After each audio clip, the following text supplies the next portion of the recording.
आपका नज़रिया जो है कुशन कंफर्ट क्रिएट करने का काम कर रहा है, क्योंकि ऑफ कोर्स हम लगातार बातचीत भी करते रहते हैं कि एक टेम्पररी ब्लिप है और लॉन्गेस्ट टाइम के लिए बाजार के अंडरटोन को तो बुलिश ही समझकर चलना चाहिए। लेकिन राजेश, आपसे ये फिर जानना चाहेंगे, ऑफ कोर्स यहाँ पर हम देख रहे हैं कि आगे चलकर मजबूती बाजार में नजर आएगी और इस करेक्शन से ज़्यादा घबराने की ज़रूरत नहीं है, लेकिन एफआईआईज़ की जो लगातार बिकवाली है ये कब थमती हुई दिखेगी आपके हिसाब से? और इन सारी चीज़ों को ध्यान में रखते हुए आईटी, फाइनेंशियल्स जैसे शेयर्स पर कहां मौके इस वक्त बनते हुए दिख रहे हैं, सेक्टर स्पेसिफिक अगर देखा जाए? जी नहीं, मानसी जी, ये तो सही है कि आप डेली अगर जो फॉरेन इन्वेस्टर्स हैं उनका बिहेवियर देखें तो रोज ज्यादा कर रोज ही सेलिंग हो रही है। कोई बड़े नंबर नहीं है, लेकिन ओवरऑल उनका जो रुख है वो सेल सेल का है। आई थिंक ये थोड़ा वो अपना मुनाफा बुक कर रहे हैं। सब सब जिन्होंने इन्वेस्ट किया होगा, जो बड़े बड़े फॉरेन इन्वेस्टर्स हैं, उन्होंने हाल ही में पिछले 3-6 महीनों में बहुत ज़्यादा इन्वेस्टमेंट्स, पिछले साल तक अगर आप देखें तो इंडिया में बहुत ज़्यादा इन्वेस्टमेंट उनका आया नहीं है। तो ये जो अभी उनकी सेलिंग हो रही है, ये ज़्यादा करके प्रॉफिट बुकिंग है। इस प्रॉफिट बुकिंग के 2-3 रीज़न है। एक तो जैसे कि मैंने अभी आपसे शेयर किया कि जो इकोनॉमिक ग्रोथ है वो थोड़ा स्लो डाउन हुआ है इंडिया में पिछले 3-6 महीने से। बट उसके कारण हम सब जानते हैं, गवर्नमेंट इलेक्शन थे, गवर्नमेंट स्पेंडिंग कम हो गई, मानसून में वैसे ही स्पेंडिंग कम हो जाती है।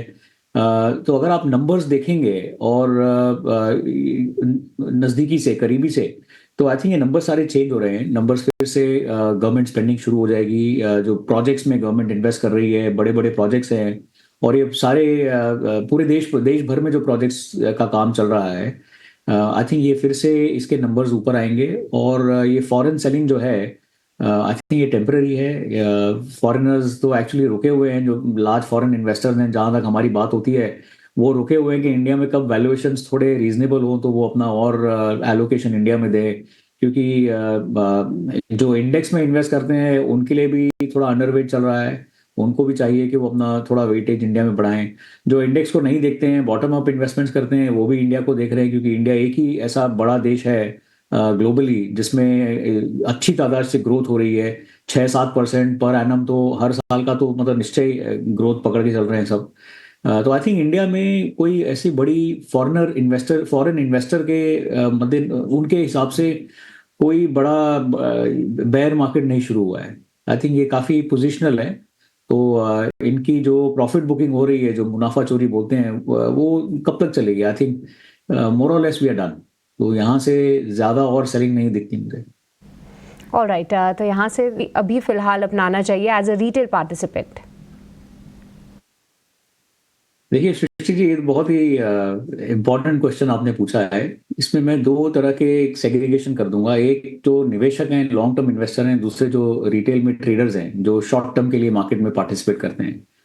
तो आई थिंक जो जो लॉन्ग टर्म इन्वेस्टर्स हैं, जैसे कि मैंने कहा, उनको ज़्यादा चिंतित रहने की, चिंता करने की ज़रूरत नहीं है।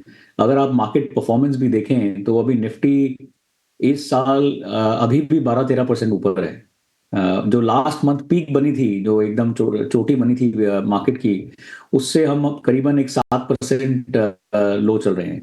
तो कोई बहुत बड़ा गिराव मार्केट में आया नहीं है। निफ्टी में भी यही है, 6-7% फॉल हुआ है पीक से। सेंसेक्स में भी 6-7% फॉल हुआ है। इनफैक्ट अगर आप BSE 500, एक बहुत ही ब्रॉडर इंडेक्स देखें, उसमें भी 7% फॉल हुआ है, 7% ही करेक्शन आया है। तो मार्केट में बहुत बड़ा करेक्शन कोई आया नहीं है एक्चुअली। लेकिन जिस तरह से मार्केट नए हाईज बना रहा था, जो हमने लास्ट मंथ भी, पिछले महीने बात की थी कि रोज मार्केट का एक नया हाई बन रहा था, इस साल में कितनी बार मार्केट में न्यू हाई बनाया है। तो आई थिंक सबका एक्सपेक्टेशन जो है, सबकी जो मार्केट से अपेक्षा थी कि मार्केट ऊपर ही जाएगा, हम इन्वेस्ट करेंगे, निवेश करेंगे तो पैसे बनेंगे। आई थिंक ये नहीं हो रहा है। और ये 7% जो मेरे हिसाब से छोटा सा फॉल है ब्रॉडर स्कीम ऑफ थिंग्स में, इससे ज्यादा डिस्करेज किसी को होने की कोई जरूरत नहीं है। तो आई थिंक अगर आप इन्वेस्टर हैं मार्केट में, निवेशक हैं, लॉन्ग टर्म है, तो ये करेक्शन का आप फायदा उठाएं। और इस करेक्शन में आप अपनी पोजीशंस जो है, जो कंपनीज, स्टॉक्स आपके पोर्टफोलियो में हैं, जो आप पसंद करते हैं, आई थिंक उनमें थोड़ा और पोजीशन बनाने का ये समय है।